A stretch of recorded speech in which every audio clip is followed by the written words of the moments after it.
Les amis, bonjour, j'espère que vous allez bien et que tout se passe pour le mieux pour vous les amis. Match nul, un partout, Bayern Munich à domicile, quart de finale retour contre City. Sur l'addition des deux matchs, il y a 4-1. Donc, City ne vole rien, City mérite, même si il y a deux choses. Toujours un City qui a su exploiter par sa domination à certains moments, et par cette volonté de tuer quand il faut. Mais on y reviendra parce que là, il y a une évolution de la part de ce club, et de sa manière de jouer, de sa manière de gérer les temps faibles, etc. Et le deuxième truc, c'est les occasions du Bayern. Le Bayern, c'est une équipe, et ça je l'avais dit dans mon prono avant le match, j'en ai parlé même sur les réseaux et tout. Faut pas oublier déjà ce qu'elle a fait, cette équipe. Elle fait en Ligue des Champions un sans faute. Elle te tue Barça aller-retour, elle te tue l'Inter aller-retour, elle tape Benfica, tape le PSG, et là elle tombe sur un City qui leur met 4-1 sur l'addition des deux matchs. Ça veut dire quoi? Que le Bayern n'est pas à la hauteur dans ce match-là et que City est à la hauteur, que le coach en arrivant n'est pas venu dans un moment peut-être pour mettre en place avec le temps qu'il faut ce qu'il a envie, City est trop au-dessus, il y a plein de choses qui font que c'est une addition, une petite chose. Mais ça n'empêche que ne pas avoir un véritable attaquant t'empêche de produire un football et de tuer et de piquer dans les moments où il faut piquer. Parce que tu voyais le Bayern arriver dans la zone, faire des 1 milliard de passes, de trucs, ça, tu peux pas faire un centre et mettre une tête, c'est presque impossible en fait. Et à ce niveau-là, c'est trop important. Bon, les gars, il va falloir aussi comprendre un truc. En tout cas, c'est mon explication, c'est ma vision. Beaucoup de gens vont regarder ce match, tout comme ils regardaient hier le match de Chelsea contre le Real, en se disant « Purée, oh, Chelsea ils ont été meilleurs !» Ou alors là, ils vont se dire « Oh purée, le Bayern a été meilleur !» Si on regarde juste avec nos yeux comme ça, on se dit « Ouais, franchement, ils ont eu plus d'occasions, ils ont fait plus de trucs. » Bon. Si on réfléchit un petit peu, le Real commence son match hier avec un +2 au score.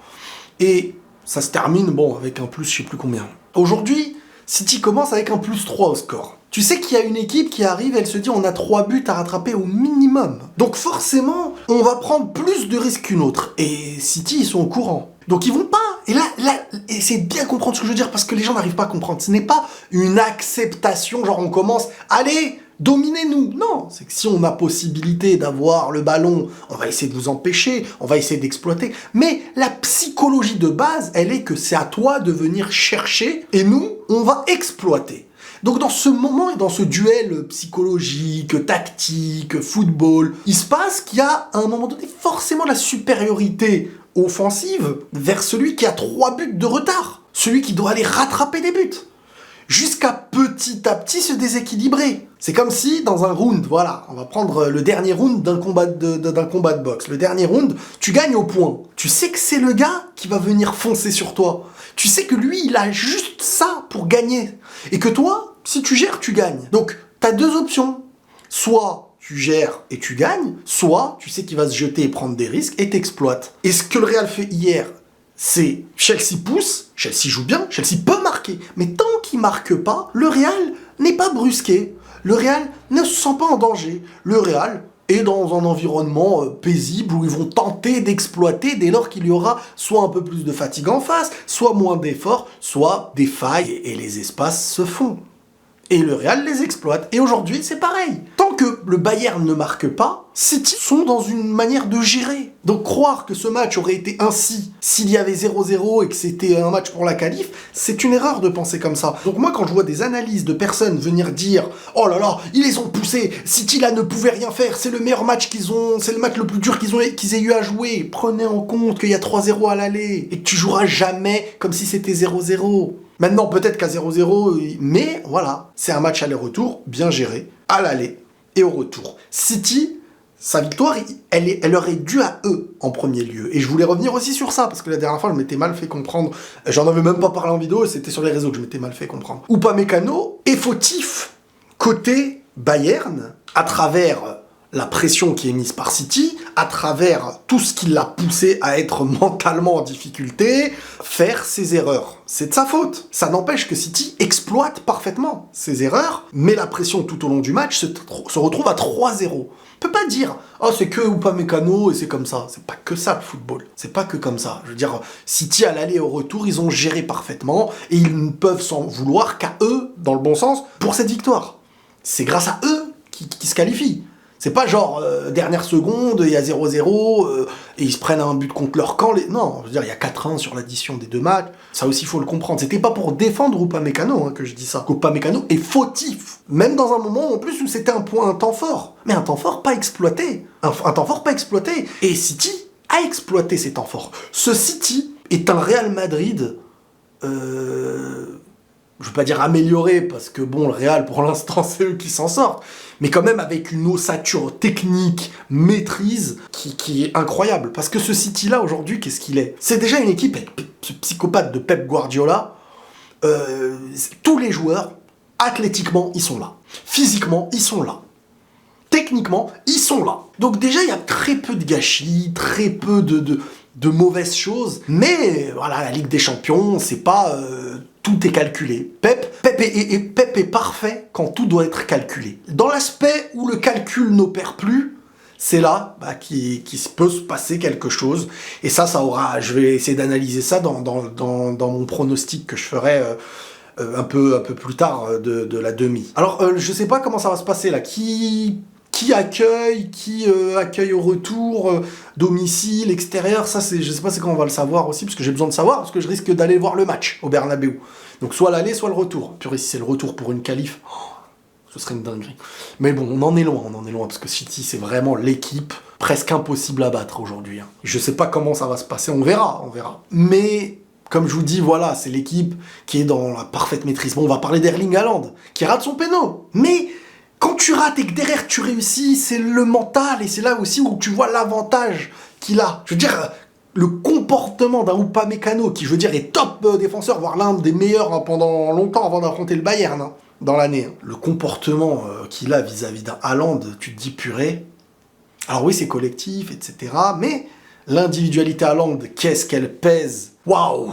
Franchement, s'il n'y avait pas eu l'année de Coupe du Monde, là, et que City prend la Ligue des Champions, Haaland, il a tout pour avoir le Ballon d'Or. Première signature dans un grand club top mondial, boum, le mec, il est en train de montrer Ligue des Champions, championnat, stats. Heureusement qu'il joue pas en équipe de France, au Brésil, en Espagne ou en Allemagne, Erling Haaland. Parce que là, ça aurait été trop, là. Bon, côté Bayern, comme je vous dis, le jeu est bon. Le jeu est bon, ça, franchement, ça presse haut, ça fait beaucoup de bonnes choses. Mais là où beaucoup de gens verront un aspect de domination contre City, moi, je vois un City qui menait 3-0 et qui attendait. Je veux pas dire qu'il attendait, mais pas loin de ça, en fait. Tant que t'as pas mis ce but, y a pas d'inquiétude. T'as 3 buts d'avance. T'en as un en option, dans le sens où, vas-y, tant qu'ils te le mettent pas, tu peux parfois accepter plus la domination adverse. Tu joues pas avec la même intensité offensive, tu préfères te dire que on va les piquer un moment. Hier, le Real le fait, aujourd'hui, City le fait. Grealish, très fort celui-là. J'en parle pas beaucoup, mais ça y est, je trouve qu'il a pris une place à City qui fait vraiment du sale. Bernardo Silva, il est incroyable. Moi, si j'étais le Barça, je parlerais pas de Messi actuellement, je parlerais de Bernardo Silva. Je crois qu'il a 28 ans. Il y a quoi? Il y a 7 ans d'écart. 7 ans d'écart avec Messi. Alors, le storytelling, le retour de Messi au Barça. Si je suis catalan, supporter du Barça, bien sûr, je dis « Ah, Messi, on veut te revoir. » Il n'y a pas de problème. Mais, extérieurement, pour le côté sportif, futur, même au niveau des efforts du joueur qui ne demande pas que tout soit non plus autour de lui et tout, je pense que ce serait parfait pour eux, en priorité, un Bernardo Silva. Alors après, il y en a qui me disent « Ouais, mais on va prendre les deux, on va prendre les 37 !» Bon, doucement, parce que à un moment donné, ça va être quoi ton équipe? Oublie pas qu'il te faut de la percussion, oublie pas qu'il te faut... C'est aussi ça, tu vois, après, faut pas non plus faire perdre l'évolution de certains joueurs. Ouais, bon, après, c'est un autre débat. Bref, le Bayern, je vais pas dire... Le Bayern aurait pu marquer en première mi-temps et faire une deuxième mi-temps qui, peut-être psychologiquement, tu sais pas comment City aurait réagi. Ça n'empêche que City ne va pas se rappeler de ce match comme étant le match où ils ont stressé le plus, parce que même le premier but, il vient pas, en fait. Donc c'est ça, c'est tant que tu les piques pas, eux, ils arrivent à défendre. Et ils défendent bien. Et ils défendent tous ensemble. Et ils acceptent d'être dominés, parfois à l'inverse d'une époque où s'ils étaient dominés, c'était pas leur élément et ils étaient perdus. Là, ils acceptent d'être dominés. Ils acceptent d'être tueurs. Ils ont l'attaquant de pointe. Ils ont tout. Là, ils ont tout pour gagner. S'ils gagnent pas là, franchement, les mecs, rentrez chez vous. Si City ne prend pas sa Ligue des Champions cette année, avec tous les éléments, tout l'argent, tout ce qui a été mis en place, t'as Pep Guardiola, bon, à un moment donné, tu te dis, ça y est, tu peux pas. C'est soit que, si c'est le Real qui l'apprend ou que le Real élimine City, là, ce sera incroyable. Le niveau qu'il va falloir avoir où je sais pas ce que ça va demander, mais purée, ça va être trop... Ah, il y aura des émotions, tristes ou positives, mais elles vont exister dans ce match-là.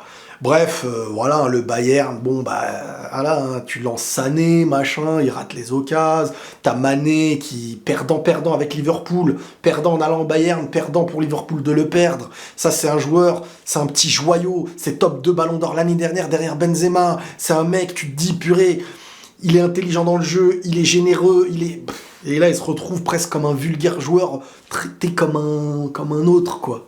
Alors que c'est un top 2 Ballon d'Or de l'année dernière, et qui a de quoi. Alors après, je dis pas que ses performances sont magnifiques, hein, mais je dis juste que c'est perdant-perdant. Pour lui et pour Liverpool. Maintenant, Choupo-Moting et tout ça, voilà, après ça devient un niveau trop haut pour Choupo-Moting, qui apporte ce qui manquait sur la saison, mais au très très haut niveau, là, tu joues City, tu ressens que là, il faut un véritable attaquant. Parce que ce Bayern est vraiment bon, hein. Encore une fois, hein. Ce Bayern, c'est top 2, top 3 meilleure équipe du monde actuellement. Donc ça se joue sur la finition. Et je l'évoquais. Hein. Je l'évoquais même, j'ai des audios où j'en parlais avec des potes avant le match. C'est le côté tueur qui fera la diff. Ouais, voilà, les amis, les demi-finales sont prêtes. On en reparle très bientôt. Prenez tous soin de vous, les amis, et la paix sur vous.